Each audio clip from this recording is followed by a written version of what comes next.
जी दोस्तों, तलबा व तालिबात, निज़ाम एकेडमी चैनल पे आप लोगों का वेलकम है, खैर मकदम है, स्वागत है। कल आप लोगों का सीटेट का एग्ज़ाम है। इसको देखते हुए मैंने आप लोगों के लिए पेडागोजी की टर्मिनोलॉजी बनाई है। इसको देख करके आप लोग ज़रूर जाइएगा। ये टर्मिनोलॉजी इंग्लिश, उर्दू, हिंदी तीनों ज़ुबान में है। ठीक है, आपको पता है। इसको अगर आप देख लेंगे तो अगर उर्दू की जो पेडागोजी है उसमें भी पूरी मदद मिलेगी। कभी कभी ऐसा होता है कि आपको पता होता है इसको इंग्लिश या हिंदी में क्या कहते हैं, लेकिन उर्दू में समझ में नहीं आता। तो एक बार देख करके जाएंगे, आपको भरपूर मदद मिलेगी। आपकी जो सीडीपी जो 30 नंबर की आती है उसमें भी आपको फ़ायदा मिलेगा। ठीक है, जो मुश्किल अल्फाज है, जो टर्मिनोलॉजी है, जो कीवर्ड्स हैं, उनकी हल्की फुल्की वजाहत भी साथ में करता हुआ चलूँगा। ठीक है, आपको स्क्रीन पे दिख ही रहा है। देखिए, बहुत अच्छे अंदाज में टेबल की शक्ल में मैंने बनाया है। ये आज की क्लास में सारा हम लोग डिस्कस करेंगे। एक बार इसको देख करके ज़रूर जाइएगा, पूरी मदद मिलेगी। ठीक है, देखिए 215 है। 215 टर्मिनोलॉजी को मैंने इकट्ठा कर दिया है। सारे आपके साइकोलॉजी के अल्फाज हैं जो पेडागोजी में बार बार पूछे जाते हैं। और आप अगर देख रहे हो तो एक बार अपने साथियों वाले ग्रुप पे, बीएड या डीएलएड में हो, उसमें आप ग्रुप पे भेज दीजिए, एक बार शेयर कर दीजिए ताकि और आपके साथी इस वीडियो को देख करके देखने जाएं। कमेंट बॉक्स में भी बताइएगा, लाइक कीजिए। चैनल को सब्सक्राइब नहीं किया हो तो उसको भी कर लीजिए। निज़ाम एकेडमी 22 करके टेलीग्राम चैनल है, नीचे उसकी लिंक है, उस पर मैं इसकी PDF डाल दूँगा। ठीक है, एक बार पढ़ लीजिएगा। चलिए, तो पहला है लर्निंग। लर्निंग के लिए आप उर्दू के पेपर में, उर्दू पेडागोजी में लिख के आएगा आमोजिश। ठीक है, इसमें कंफ्यूज मत होइएगा। इसको हिंदी में कहते हैं अधिगम। ठीक है, जिसमें आप एफर्ट करते हैं, कॉन्शियस माइंड से सीखते हैं। दूसरा है लर्नर, यानी सीखने वाला। तो सीखने वाला लिख करके उर्दू में नहीं आता, अक्सर लिख के आता है आमोजगार। ठीक है, एक है एक्विजिशन, जिसको आप माहौल से हासिल करते हैं, एनवायरनमेंट से यानी परिवेश से, जिसको लिख करके आएगा तहसील। ठीक है, हुसूलियाबी, इक्तिसाब भी लिख के आ सकता है, हिंदी में लिख के आता है अर्जन। ठीक है, एक आता है प्रिंसिपल्स, जिसको उर्दू में कहते हैं उसूल और हिंदी में कहेंगे आपका सिद्धांत। टीचिंग, जो आप तदरीस करते हैं, टीचिंग को तदरीस लिख के आएगा और इसी को हिंदी में कहते हैं शिक्षण। ठीक है, इस तरह से मैंने इकट्ठा किया है। एक बार देख के जाएंगे, पूरी मदद मिलेगी। देखिए, टूल्स का लफ्ज़ जैसे TLM पढ़ते हैं ना, टीचिंग लर्निंग मटेरियल, उसमें जो आप ऑडियो विजुअल यानी समई बसरी आलात का इस्तेमाल करते हैं, आलात ही को टूल्स कहते हैं, और हिंदी में उपकरण। एक होता है कम्युनिकेशन। आपको पता है जुबान क्या है? कम्युनिकेशन का यानी तरसील का, यानी इबलाग का, यानी मुआसलात का क्या है? एक माध्यम है, एक जरिया है, जिसको हम संप्रेषण के नाम से जानते हैं। ऑप्शन में अगर तरसील, इबलाग, मुआसलात आता है, अक्सर ये ऑप्शन सही भी होता है। लैंग्वेज स्किल्स, आपको पता है लैंग्वेज स्किल 4 हैं, LSRW, जिसको हम जुबानी महारतें कहते हैं। स्किल के लिए महारत का लफ्ज आता है, यानी भाषाई कौशल। एक आता है क्रिटिकल पर्सपेक्टिव, क्रिटिकल यानी तनकीदी, जिसमें हम उसके अच्छाई बुराई दोनों को देख सके। पर्सपेक्टिव यानी नुक्ते नज़र, यानी आलोचनात्मक दृष्टिकोण। आगे ग्रामर, जिसको हम कवायद कहते हैं उर्दू में, और हिंदी में व्याकरण। ठीक है, चलिए, एक है डाइवर्स क्लासरूम। ऐसी क्लास है जिसमें अलग अलग बैकग्राउंड के बच्चे हैं, उसको हम डाइवर्स क्लासरूम यानी मुतनव्वे क्लासरूम। मुतनव्वे वाला ऑप्शन भी अक्सर सही होता है। विविध कक्षा। ठीक है, एक आता है लैंग्वेज डिफिकल्टीज, यानी जुबान की मुश्किलात, यानी भाषा संबंधी कठिनाइयाँ। एक आता है लैंग्वेज डिसऑर्डर, यानी जुबान के अवारिज या नकाइस, जैसे आपने पढ़ा है डिसलेक्सिया, डिसग्राफिया, डिस्फेजिया, डिस्कैलकुलिया, ये सब क्या है, जुबान के नकाइस हैं। भाषा संबंधी विकार। एक होता है इवैल्यूएशन, तअय्युन कद्र, जिसके लिए हिंदी में लिख के आता है मूल्यांकन। ठीक है, तअय्युन कद्र जो प्रोडक्ट ओरिएंटेड होता है, जिसमें जजमेंट आता है, जो साल के आखिर में एग्जाम होता है। असेसमेंट, जिसको हम अंदाज़े कद्र लिख के आएगा, कभी कभी इवेल्युएशन में तशखीस भी लिख के आता है। ठीक है, अंदाज़े कद्र के लिए आकलन, तो असेसमेंट, ठीक है, यानी अंदाज़े कद्र।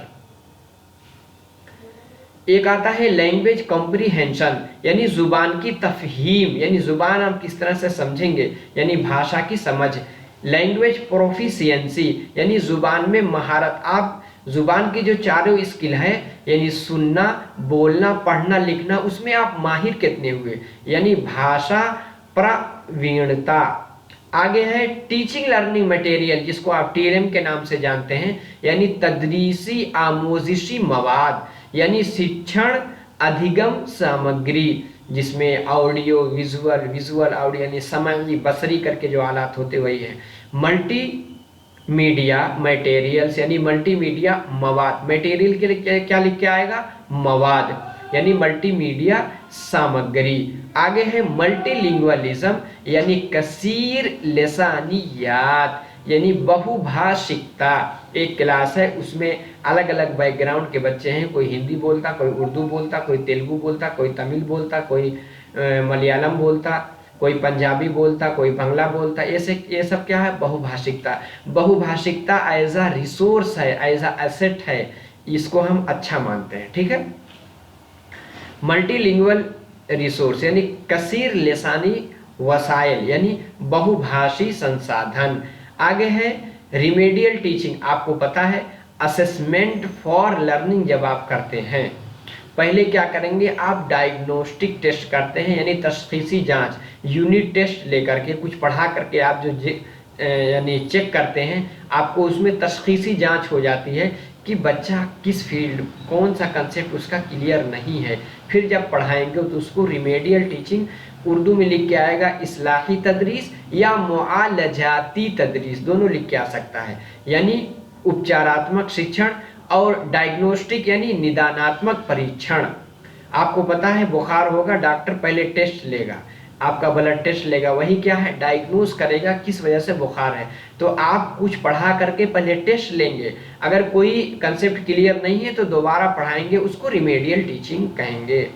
थ्री लैंग्वेज फार्मूला, सहलिसानी फार्मूला, यानी त्रिभाषा सूत्र, जिसको कोठारी कमीशन में दिया था, यानी बच्चों को 3 जुबान पढ़नी होती है। लैंग्वेज डेवलपमेंट, यानी जुबानी नशोनुमा, यानी भाषा विकास।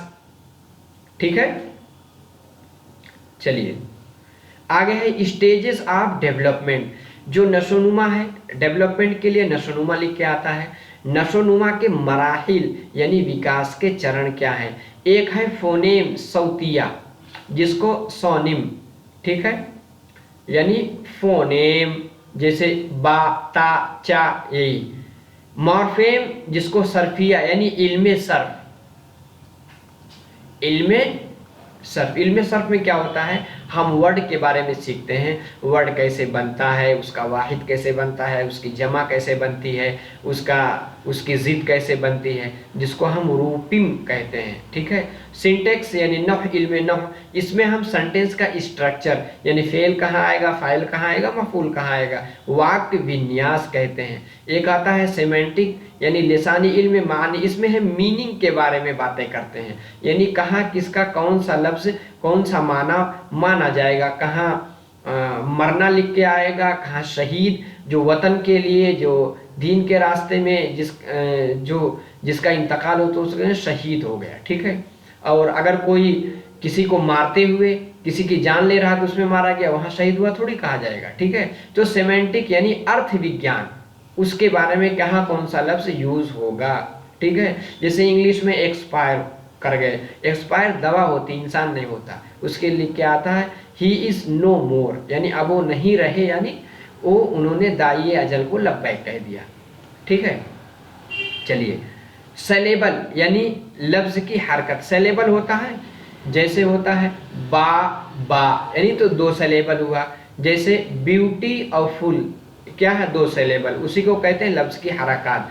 कॉग्निटिव डेवलपमेंट वकूफ़ी नशोनुमा या इदराकी नशोनुमा यानी संज्ञानात्मक विकास, ये जीन पियाजे से जुड़ा हुआ है। एगोसेंट्रिक स्पीच यानी अना पर मबनी तकरीर यानी अहम केंद्रित वाक, ये भी जीन पियाजे से जुड़ा हुआ है।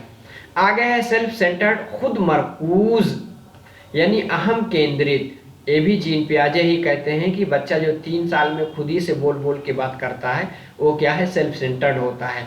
कलेक्टिव मोनोलॉग, इज्तिमाई एकजहती यानी सामूहिक एकालाप, ये भी जीन पियाजे से जुड़ा हुआ है। ठीक है। सेंसरी मोटर, हिस्सी हरकी मरहला जो 0 से 2 साल का होता है, यानी ज्ञानेंद्रीय, संवेदी और गामक, जिसमें बच्चा अपने हवास से यानी सेंसेस से, जो हवास खम्से ज़ाहिरा 5 हैं उनसे, और इसी के साथ साथ अपने हिस्सी हरका यानी मोटर स्किल से छू करके, टच करके, देख करके चीज़ों को समझने की कोशिश करता है, जो 0 से 2 साल पे। प्री ऑपरेशनल दूसरी स्टेज है जीन पियाजे की, यानी कब्ल तफाउली मरहला यानी पूर्व संक्रियात्मक, इसमें क्या है 2 से 6 साल, इसमें बच्चे का लैंग्वेज डेवलपमेंट बहुत तेज़ी से होता है। सोशल स्पीच, ये तकरीबन 2 साल के आसपास बच्चा बोलना शुरू करता है, यानी मुआशरती नुत्क यानी सामाजिक वाक, इसकी बात किसने की है, वाइगॉट्स्की ने की है। प्राइवेट स्पीच जो 3 साल के आसपास होती है, 3 से 4 साल, ज़ाती निजी नुत्क, इसको बहुत ज़्यादा इम्पोर्टेंस दिया है वाइगॉट्स्की ने, यानी निजवाक। एक होता है साइलेंट इनर स्पीच जो 6-7 साल में आती है, बच्चा खामोश होकर के सोचता है, यानी मौन आंतरिक वाक। इन तीनों को किसने बांटा है, वाइगॉट्स्की ने बांटा है। आगे है रोल, जिसको हम किरदार कहते हैं यानी भूमिका। मेथड्स ऑफ टीचिंग यानी तदरीस के तरीके, अलग अलग तरीके हैं, यानी प्ले मेथड, ड्रामा का मेथड, ये सब चीज़ें जो है, यानी शिक्षण की विधियाँ। एक है सोशल इंटरएक्शन यानी मुआशरती तामुल, कहीं भी ऑप्शन आ गया मुआशरती तामुल यानी सोशल इंटरएक्शन, वो ऑप्शन अक्सर सही होता है, यानी सामाजिक अंतःक्रिया। लेक्सिकन यानी लोगत यानी शब्दकोश। लिंग्विस्टिक यानी लसानियात यानी भाषा विज्ञान। चलिए आगे है नेटिविस्ट। नेटिविस्ट अक्सर उनको कहा जाता है, ये जो आपके चोम्स्की है, ठीक है, यानी जो कॉम्परस्त यानी स्वदेशी भाव। हेरिडिटी, आपको पता है बच्चों के डेवलपमेंट में, नशोनुमा में 2 चीज़ अहम रोल अदा करती है, एक हेरिडिटी, दूसरा एनवायरनमेंट।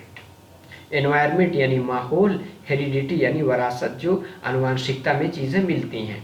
हेरिडिटी यानी वरासत, आनुवंशिकता। इनेट एबिलिटी, इसकी भी बात चोम्स्की ने की है, यानी फितरी सलाहियत यानी जन्मजात क्षमता। वो कहते हैं बच्चों के अंदर जुबान सीखने की पैदाइशी सलाहियत होती है। लैंग्वेज एक्विजिशन डिवाइस, LAD, इसकी बात भी किसने की है, चोम्स्की ने की है, यानी जुबान के हुसूल का आला, यानी भाषा अर्जन यंत्र। आगे है यूनिवर्सल ग्रामर यानी आलमगीर ग्रामर, यानी सार्वभौमिक व्याकरण की बात किसने की है, इसकी भी बात चोम्स्की ने की है। ठीक है, ये सारे चोम्स्की की टर्मिनोलॉजी है। आगे है बाइपोलर प्रोसेस ऑफ टीचिंग, यानी तदरीस का 2 कुतुबी अमल, जिसको एडम ने दिया है, जिसमें एक टीचर होता है, एक आमोजगार होता है, यानी शिक्षण की द्विध्रुवीय प्रक्रिया। आगे है यानी ट्रिपोलर यानी ट्राइपोलर प्रोसेस ऑफ टीचिंग, यानी तदरीस का सह कुतुबी अमल, जिसमें 3 होते हैं, एक टीचर होगा, एक स्टूडेंट होगा, एक क्या होगा, करिकुलम या सिलेबस या मवाद, जिसको वो लोग पढ़ेंगे पढ़ाएंगे, यानी शिक्षण की त्रिध्रुवीय प्रक्रिया। इसको दिया किसने है, इसको दिया है जॉन डीवी ने। ठीक है, और टीचिंग मैक्सिज्म यानी तदरीस का इक़दामी उसूल, यानी शिक्षण का सिद्धांत, इसमें है कि आसान से मुश्किल की जानिब। ठीक है, ये सब चीज़ें। टीचिंग मेथड यानी तदरीसी तरीक़े यानी शिक्षण विधियाँ। टीचिंग अप्रोच यानी तदरीसी नुक्ते नज़र यानी शिक्षण दृष्टिकोण। ठीक है, चलिए आगे चलते हैं। आगे है ये क्या है, ये पढ़ने वाली स्किल होती है। रिकॉल यानी बाजियाफ्त यानी याद करना।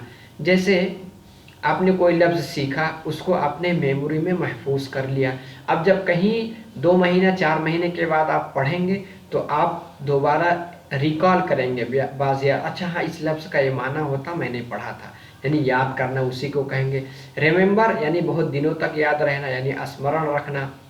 एक होता है स्कीमिंग। स्कीमिंग यानी बहुत सारा पैराग्राफ है, उसको फटाफट आपने आगे पीछे पढ़ करके आपने क्या निकाल लिया, उसका मक्खन निकाल लिया। उसमें कहा क्या जा रहा है, राइटर की मंशा क्या है, कौन सा मौजू है, किस चीज़ के बारे में बात की जा रही है, स्कीमिंग उसको कहते हैं। स्कैनिंग, आप हर एक वर्ड को पढ़ेंगे, पर्टिकुलर यानी ख़ास अल्फाज को तलाश करेंगे। जैसे जो आपका 15 नंबर का पैराग्राफ आएगा फ़िक्रा, उसमें से सवालात पूछे जाते हैं, सवालात का जवाब तलाश करेंगे तो आप क्या करेंगे, स्कैनिंग करेंगे। ठीक है, जैसे आप डॉक्यूमेंट मार्कशीट वगैरह स्कैनिंग करते हैं तो हर एक नंबर है, हर एक चीज़ का स्कैन होता है। ठीक है, इससे रिलेट कीजिएगा। इंटेंसिव रीडिंग यानी गैर या अमीक़ ख्वादगी, यानी भी किसी भी चीज़ को बहुत गहराई से पढ़ना, हर लफ्ज़ को देखना, उसका माना क्या होता है, उसकी वाहिद है तो उसका जमा क्या आएगा, उसका मुतज़ाद यानी उसकी ज़िद क्या होगी, उसको क्या कहेंगे, इंटेंसिव रीडिंग। आगे है एक्सटेंसिव रीडिंग यानी वसी क़िराअत, यानी आपकी जो टेक्स्ट बुक है उसके अलावा कोई और चीज़ पढ़ना।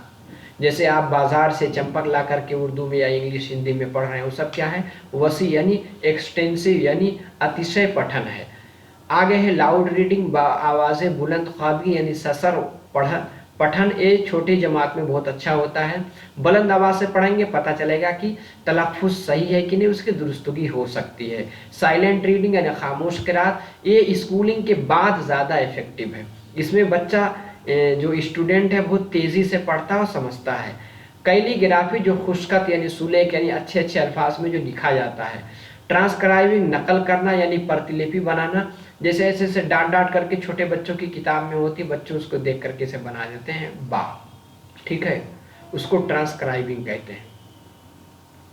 आगे देखिए असाइनमेंट्स यानी जिसको तफवीज़ यानी कार्यभार, जो काम आपको दिया जाता है घर से करके लाने के लिए, प्रोजेक्ट वगैरह, उसको असाइनमेंट कहते हैं। मास कम्युनिकेशन यानी तरसील आम्मा यानी जनसंचार। एनवायरनमेंट जिसको माहौल या वातावरण या पर्यावरण भी कहते हैं या परिवेश भी कहते हैं। हेरिडिटी दोबारा आ गया यानी वरासत यानी मौरूसियत यानी अनुवांशिकता। डायलेक्ट बोली यानी जिसका रस्मुल ख़त, जिसकी लिपि नहीं होती, वो क्या बोली है, जैसे अवधी एक बोली है, भोजपुरी एक बोली है। ठीक है, आगे है प्रोडक्टिव स्किल, जिसमें आप ज़ुबान की 4 महारतें हैं जिसमें आप प्रोडक्ट करेंगे। जैसे आप बोलना क्या है, मैं बोल रहा हूँ, आप लोग सुन रहे हैं, क्या है, प्रोडक्टिव यानी तामीरी महारत यानी उत्पादात्मक कौशल। और बोलने के साथ साथ लिखना भी क्या है, प्रोडक्टिव यानी तामीरी महारत है। रिसेप्टिव स्किल यानी तहसीली महारत यानी अखज़ी महारत, जैसे आप सुनते हैं और पढ़ते हैं, ये क्या है, रिसेप्टिव स्किल है। लर्निंग डिसेबिलिटीज़ यानी सीखने की माजूरी यानी अधिगम अक्षमता। लर्निंग डिसऑर्डर यानी सीखने के आवारिज। आगे है स्टैमरिंग यानी हकलाना तुतलाना जिसको कहते हैं। ठीक है, यानी लुकनत आ जाती है ज़ुबान में। मेजरमेंट पैमाइश, जैसे पहले होता था जब आपका इवेल्युएशन 30 नंबर ले आए 33 नंबर, उसके ऊपर पास हो गए, 60 ले आए तो फर्स्ट डिवीजन हो गया, उसको मापन कहते हैं। फॉर्मेटिव असेसमेंट यानी तश्कीलाती या तश्कीली जांच।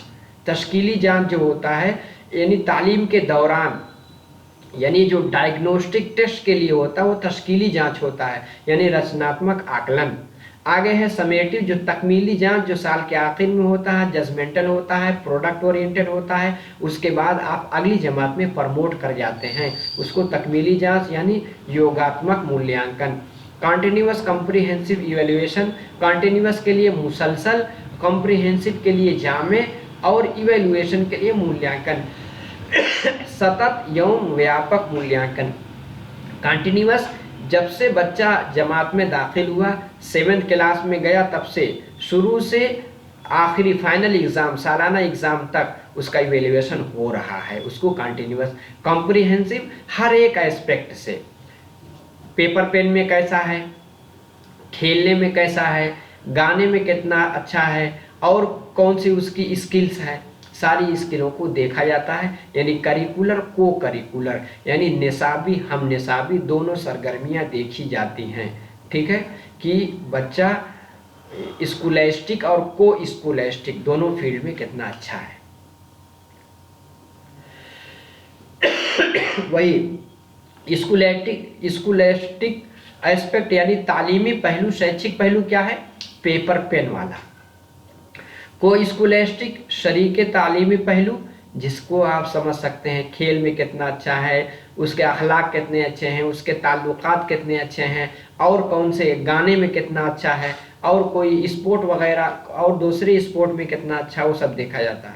करिकुलर एक्टिविटीज़ यानी निसाबी सरगर्मियाँ, को करिकुलर यानी हम निसाबी सरगर्मियाँ, यानी पाठचर्या गतिविधियाँ, सह पाठचर्या गतिविधियाँ।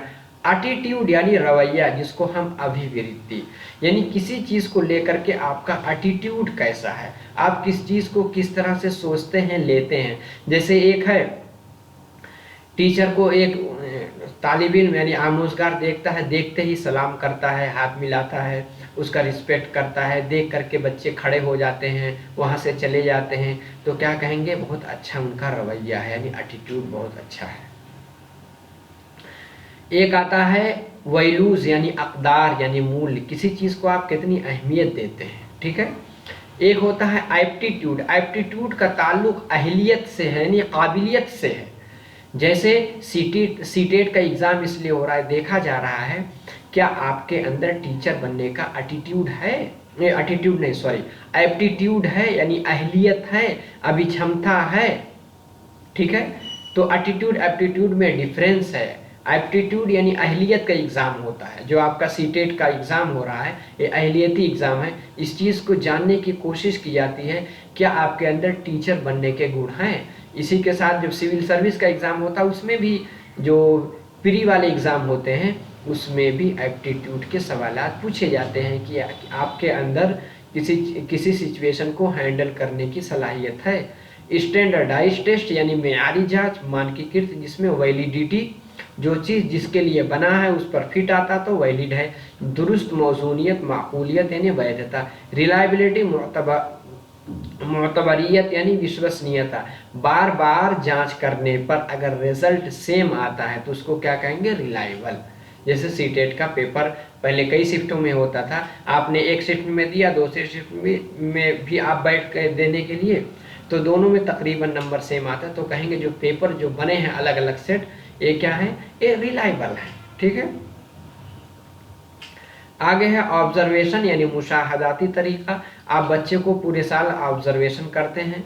इसी के साथ रेटिंग स्केल, दर्जाबंदी का तरीका, जैसे 1 2 3 4 10 कितना पॉइंट देंगे, वो रेटिंग स्केल। ये क्या है, ये इवेल्युएशन की टेक्निक है। ठीक है। सोशियोमेट्री यानी समाजियत, बच्चा कितना सोशल है। क्यूमुलेटिव रिकॉर्ड, मजमूई रिकॉर्ड यानी संचयी रिकॉर्ड, जिसमें बच्चों की सारी चीज़ें जमा की जाती हैं, कौन से फैमिली का है, न्यूक्लियर है या जॉइंट फैमिली का, कितने बच्चे हैं, कितने भाई हैं, कितने बहन हैं, सब चीज़ें लिखी रहती हैं। इंटरव्यू यानी साक्षात्कार यानी इंटरव्यू ही उर्दू में भी कहते हैं।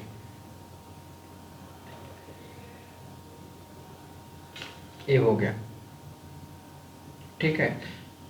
आगे है ऑब्जेक्टिविटी, ऑब्जेक्टिविटी मारूजियत, जिसका एक ही आंसर होता है, जैसे आपका सीटेट का पेपर हो रहा है। ठीक है। स्टैंडर्डाइजेशन यानी एक मेयार सेट किया जाता है, कितने डिफ़िकल्ट होंगे, कितने जो है मॉडरेट लेवल के होंगे, कितने आसान सवालात पूछे जाएंगे, यानी मेयारकारी यानी मानकीकरण।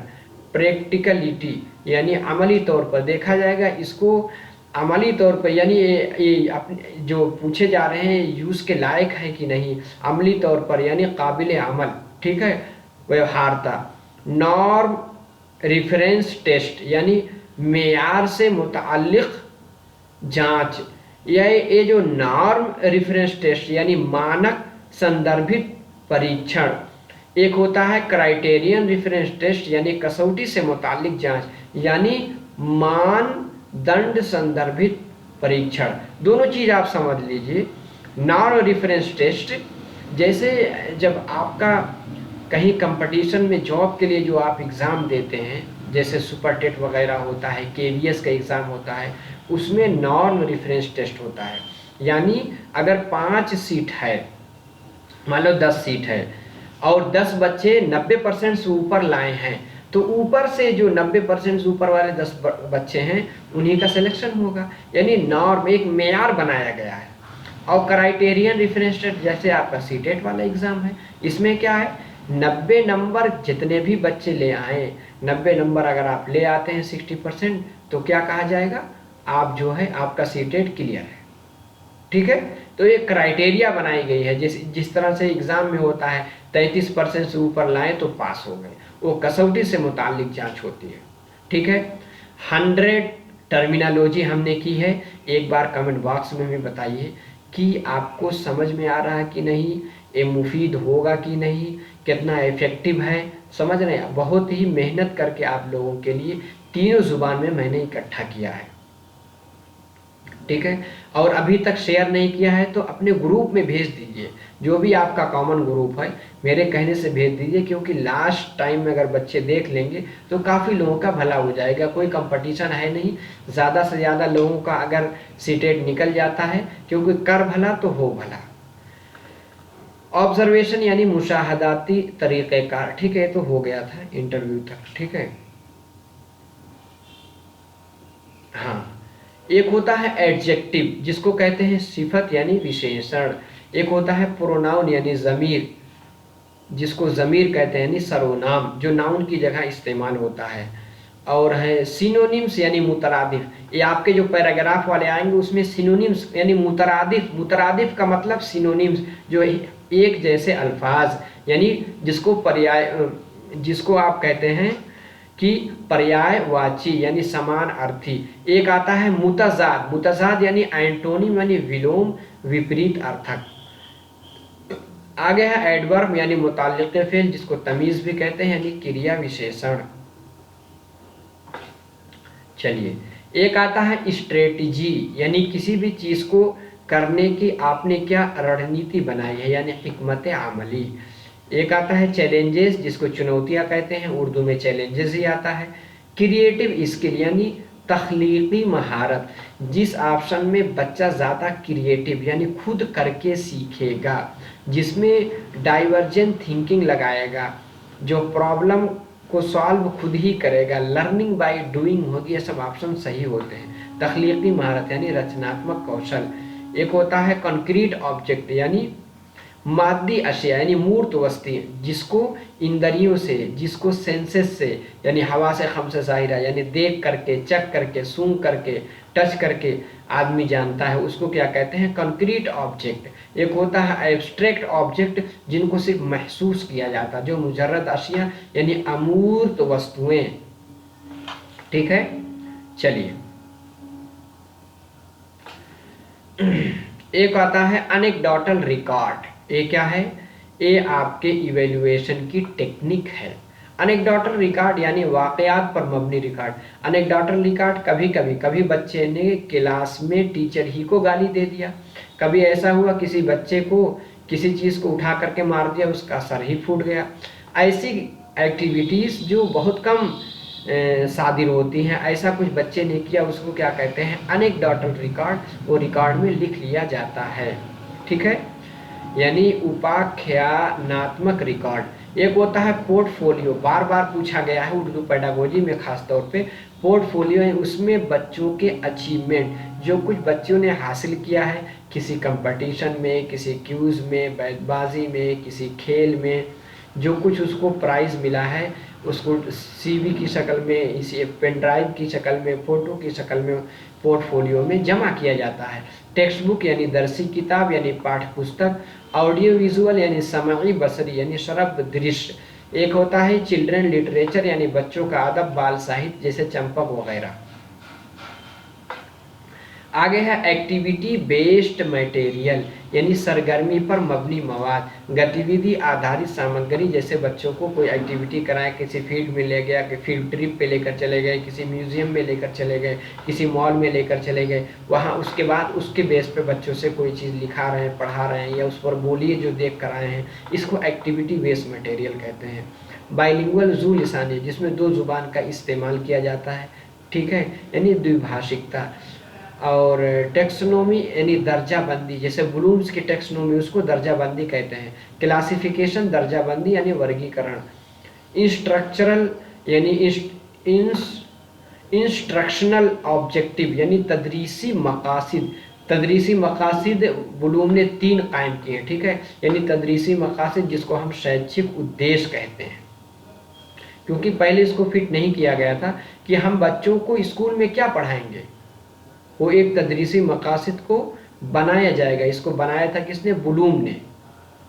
चलिए, एक होता है स्पेलिंग जिसको हम हिज्जे कहते हैं यानी वर्तनी, नंबर यानी तादाद जिसको वचन, जेंडर यानी जींस, और प्रीफिक्स यानी साबका जो पहले लगता है किसी लफ्ज़ के उसको प्रीफिक्स यानी उपसर्ग कहते हैं। सफिक्स जो बाद में लगता है, जैसे कुतुब उस आखिर में खाना लग गया तो क्या होगा? लाहिका यानी प्रत्यय। इसी तरह हिंदी में भी होता है, इंग्लिश में भी होता है, ठीक है।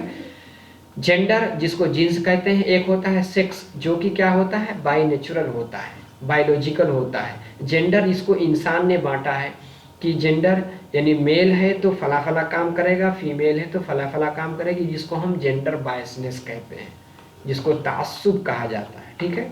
इसको भी याद रखिएगा, जो कि ये खराब माना जाता है। कॉग्निटिव डोमेन जो कि ब्लूम ने 3 डोमेन दिया था। पहला कॉग्निटिव यानी उकूफी मैदान, उकूफी यानी इदराकी यानी संज्ञानात्मक। दूसरा है अफेक्टिव डोमेन यानी तासुराती मैदान यानी भावात्मक क्षेत्र। एक है साइकोमोटर डोमेन यानी नफसी व हरकी, जिसमें हरकत बच्चा अपना सेंस लगाएगा, और क्या है? मोटर स्किल यानी फाइन मोटर, ग्रास मोटर का इस्तेमाल करेगा, यानी मनु शारीरिक उद्देश्य। एक है बिहेवियरल ऑब्जेक्टिव यानी तर्ज अमल का मकसद यानी व्यवहारिक उद्देश्य। एक है रीजनिंग यानी इस्तेदलाल जिसको हम कहते हैं तर्क, ठीक है। अब देखिए, ये जो कॉग्निटिव डोमेन है उसमें क्या होता है? एक होता है नॉलेज, किसी चीज़ के बारे में मालूमात हासिल करना। अंडरस्टैंडिंग तफहीम यानी समझ। एप्लीकेशन इतलाक, जो कुछ सीखा उसको अमली ज़िंदगी में आप ला सकें, इतलाक यानी अनुप्रयोग। एनालिसिस, इसमें चीज़ों को पार्ट में तोड़ करके हम देखते हैं, तज्जिया विश्लेषण कहते हैं। और सिंथेसिस जिसको तरकीब, फिर चीज़ों को हम जोड़ते हैं, जिसको हम संश्लेषण कहते हैं। आगे है रिसीविंग यानी किसी चीज़ को हासिल करना यानी कबूल करना। रिस्पॉन्डिंग रद्द अमल, प्रतिक्रिया, जब कुछ आप सुनेंगे तो रिसीव करेंगे, उसके बाद उसका जवाब देंगे। आगे है वैल्यूइंग यानी कद्र करना, महत्व देना। कंसेप्चुअलाइजेशन यानी तस्वुर कायम करना, अवधारणा कायम करना। कैरेक्टराइजेशन यानी किरदार साजी यानी लक्षण वर्णन।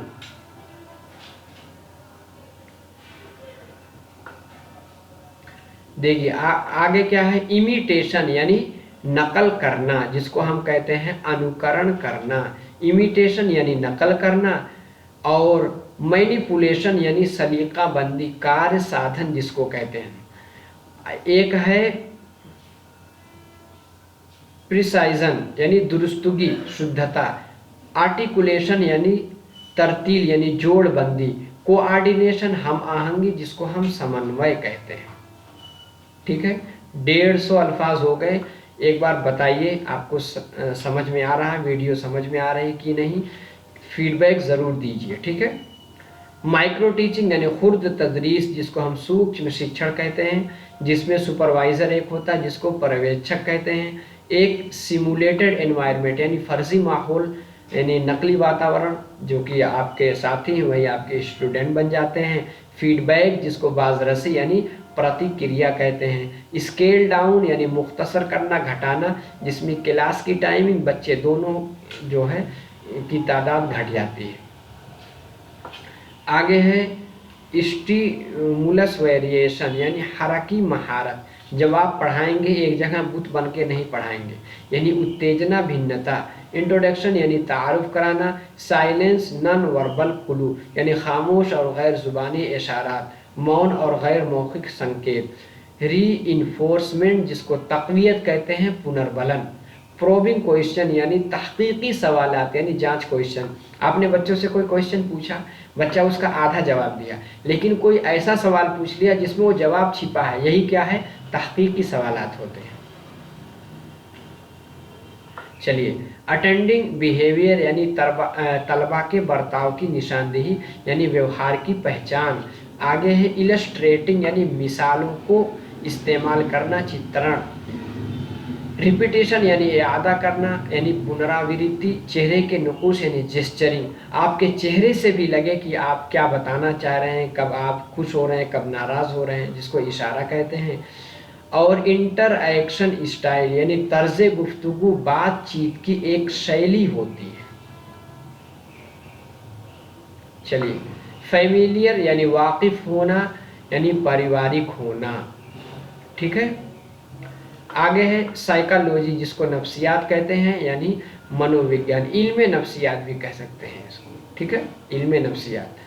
इंडिविजुअल डिफरेंसेस यानी इनफरादी इख्तलाफात, दो बच्चे अगर जुड़वा क्यों ना हो लेकिन उनका इंटरेस्ट, उनका दिमाग, उनकी दिलचस्पी, उनकी रुचि अलग अलग होगी। इसको एक टीचर को ख्याल करके रखना है कि इनफरादी इख्तलाफात क्लास में पाया जाएगा, यानी व्यक्तिगत मतभेद, भिन्नता भी कहेंगे, ठीक है। एंडोरेंस यानी बर्दाश्त यानी धीरज। एक होता है न्यूट्रल यानी गैर जानिबदार, जिसको हम कहते हैं तटस्थ, यानी टीचर हमेशा न्यूट्रल ही रहेगा अपनी क्लास में, किसी बच्चे पर ज़्यादा ध्यान नहीं देगा, उसके जात के एतबार से, उसके नस्ल के एतबार से, उसके इलाके के एतबार से, ठीक है, कहीं भी वो किसी की तरफ झुकता हुआ नहीं रहेगा। प्रेजुडिस यानी तासुब पूर्वाग्रह, जैसे कहते हैं कि लड़कियां हैं तो दौड़ नहीं पाएंगी, लड़कियां हैं तो घर का काम करेंगी, लड़के हैं तो बाहर के काम करेंगे, ये सब क्या है, प्रेजुडिस है, ठीक है। प्रोफेशन यानी पेशा व्यवसाय, कॉन्फिडेंस यानी एतमाद आत्मविश्वास, रूल्स एंड रेगुलेशन यानी कवायद व ज़वाबित जिसको नियम और विनियमन। डेमोक्रेटिक टेम्परामेंट यानी जमहूरी मिजाज जिसको हम कहते हैं लोकतांत्रिक स्वभाव, आपका क्लास में जमहूरी मिजाज होना चाहिए। ऑर्गेनाइज ऑर्डर यानी मुनज़्ज़म रहनुमा यानी संगठित नेता। आगे है कम्युनिकेटर यानी खबर रसां राब्ताकार जिसको हम संप्रेषक कहते हैं।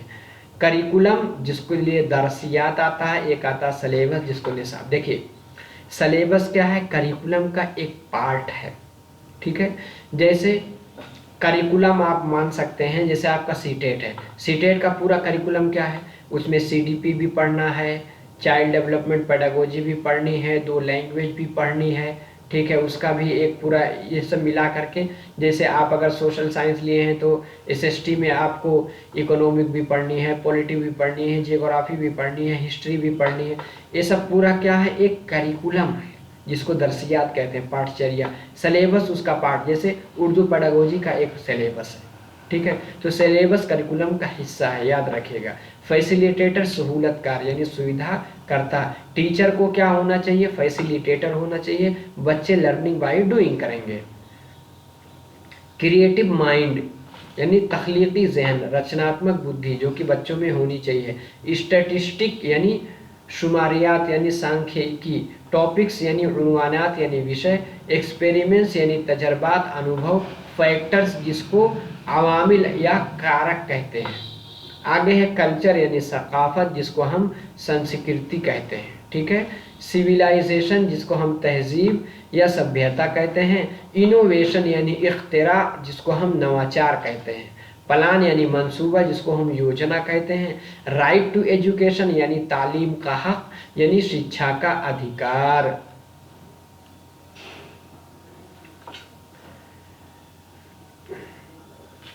आगे है इंक्लूसिव एजुकेशन यानी शमूलियाती तालीम यानी समावेशी शिक्षा। आगे है कॉग्निटिव यानी वकूफ़ी। कॉग्निटिव को क्या कहते हैं, वकूफ़ी यानी संज्ञानात्मक। इंक्लूसिव एजुकेशन जिसमें हम सभी को चाहे कोई छोटा है, बड़ा है, जिसको कोई डिसऑर्डर है, कोई चल नहीं पाता, कोई उठ नहीं पाता, कोई सुन नहीं पाता, सबको एक साथ लेकर के हम पढ़ाएंगे। कॉग्निटिव वकूफ़ी जिसको संज्ञानात्मक कहते हैं, और इंडक्टिव मेथड इस्तक़राई तरीका, आगमन विधि, याद रखिएगा ग्रामर पढ़ाने का इंडक्टिव यानी इस्तक़राई तरीका अच्छा माना जाता है, जिसमें पहले मिसालें देते हैं, उसके बाद हम कवायद बताते हैं। डिडक्टिव में इस्तख़राजी पहले हम रूल्स बताएंगे, कवायद बताएंगे, फिर हम मिसालें बताते हैं, जिसको हम निगमन विधि कहते हैं। इंसाइट यानी बसीरत, जिसको हम अंतर्दृष्टि कहते हैं। जैसे पाउल चलिए आगे चलिए। इन्फेंसी यानी शीर ख्वारगी यानी शैशवावस्था, बच्चों की जो इन्फेंसी वाली स्टेज है। चाइल्डहुड तुफूलियत यानी बाल अवस्था। एडोलेसेंस नवबुलूगियत यानी किशोरावस्था। मोटिवेशन हौसला अफजाई, तहरीक, प्रेरणा। मोटिवेशन क्या है? इंसान किसी चीज़ को शुरू करता है, उसमें लगा रहता है और एक गोल यानी मकसद तक पहुंचता है, उसको मोटिवेशन कहते हैं। और इंटरेक्शन तामुल, बातचीत, इंटरेक्शन वाला क्वेश्चन अक्सर सही माना जाता है। अब देखिए 200 हो गए, एक बार कमेंट बॉक्स में बताइए कि मज़ा आया कि नहीं, ठीक है। कंस्ट्रक्टिव अप्रोच यानी तामीराती नज़रिया यानी रचनात्मक उपागम। आगे है मल्टीपल इंटेलिजेंस यानी तकसीर ज़हानत यानी बहु बुद्धि। आगे है मोटर यानी हरकी, जिसको हम क्रियात्मक कहते हैं। सेंसेस यानी हवासे खमसा, जिसको हम इंद्रियां कहते हैं। बाई लिंगुअलिज्म यानी जू लेसानियात, जिसको हम द्विभाषिकता कहते हैं, ठीक है। एक है ऑडियो विजुअल एड्स यानी समाई बसरी जराए यानी श्रव्य दृश्य सामग्री। आगे है कंटेक्स्ट, जिसको हम सियाको सबाक संदर्भ, जो हम ग्रामर पढ़ाएंगे बच्चों को कंटेक्स्ट ही में पढ़ाएंगे। चाइल्ड सेंटर्ड यानी तिफले मरकूज यानी बाल केंद्रित। पेडागोजी इल्म तदरीस यानी हाउ टू टीच, जिसको हम शिक्षण शास्त्र कहते हैं। फैसी यानी फैसिलिटेटर, मुआविन आमोजिश यानी सुगम करता। आगे है लिंग्विस्ट यानी माहिर लसानियात यानी भाषा विज्ञानी। हाइपोथेसिस यानी मफरूजात, जिसको हम परिकल्पना कहते हैं। नेचर यानी नौइयत, फितरत, माहियत, प्रकृति। सोर्स यानी वसीला स्रोत। इंटीग्रेटेड यानी वहदानी, जिसको हम एकीकृत कहते हैं। हमने 215 टर्मिनोलॉजी को पूरा कर लिया है, ठीक है। अब अगर किसी को इसकी पीडीएफ चाहिए तो आप 9873603812 इस पर आप व्हाट्सएप कीजिएगा, मैं प्रोवाइड करा दूंगा, ठीक है। इसी के साथ कमेंट बॉक्स में आप ज़रूर एक बार कमेंट करके जाइए कि मज़ा आया कि नहीं। एक बार ज़रूर देख के जाएंगे, इंशाल्लाह बहुत मदद मिलेगी। और दोस्तों को शेयर कर दीजिए, लाइक कीजिए, चैनल को नए हैं तो सब्सक्राइब भी कर लीजिए। आगे वीडियो अपलोड होगी, नोटिफिकेशन आपको मिल जाएगा। चलिए इंशाल्लाह अगली क्लास में फिर मिलते हैं। अस्सलाम वालेकुम।